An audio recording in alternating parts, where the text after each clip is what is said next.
বলতে পারো এ বিশ্ব চরাচরের সবচেয়ে বড় দূরত্ব কোনটি? পৃথিবী থেকে নক্ষত্রগুলোর দূরত্ব? না। তাহলে ও যে সীমাহীন মহাশূন্য যত দূর বিস্তৃত সেই দূরত্ব? না। তাহলে জন্ম থেকে মৃত্যুর মাঝের যেই দূরত্ব সেই দূরত্ব? না, তাও না। এই বিশ্বব্রহ্মাণ্ডের সবচেয়ে বড় দূরত্ব হচ্ছে দুটো হৃদয়ের মাঝের দূরত্ব। যখন একটি হৃদয়ের গহীনে আর একটি মানুষের জন্য বিরামহীনভাবে হু হু করে রক্ত নদী বয়ে যায়, অথচ সে আর একটি মানুষ সেই মানুষটি অতি নিকটে থেকেও থেকে যায় অনুভূতিহীন, নির্বিকার, হৃদয় শূন্য। একটি মানুষ দিনের পর দিন ঘুমহীন রাত পার করে দেয়, তিলে তিলে হয়ে যায় কঙ্কালসার, রুগ্ন।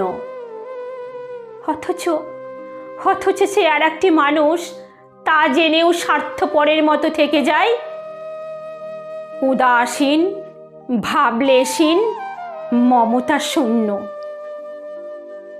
প্রিয় মানুষটিকে একটিবার ছোঁয়ার জন্য গোপনে গোপনে ভেঙে চুরমার হয়ে যায় কত মানুষ এই পৃথিবীতে।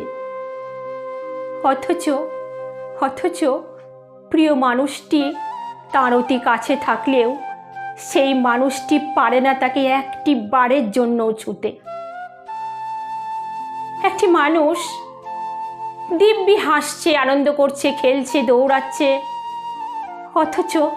অথচ তারই অতি নিকটে আর একটি মানুষ খুব করুণভাবে ছিন্ন ভিন্ন হয়ে যাচ্ছে।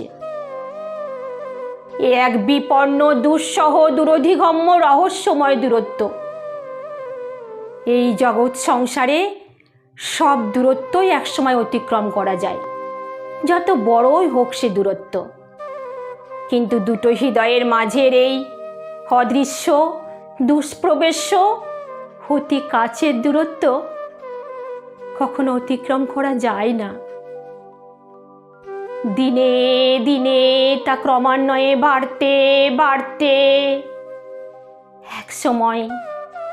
এক সময় তা হয়ে যায় ম্লান, নিশ্চিহ্ন।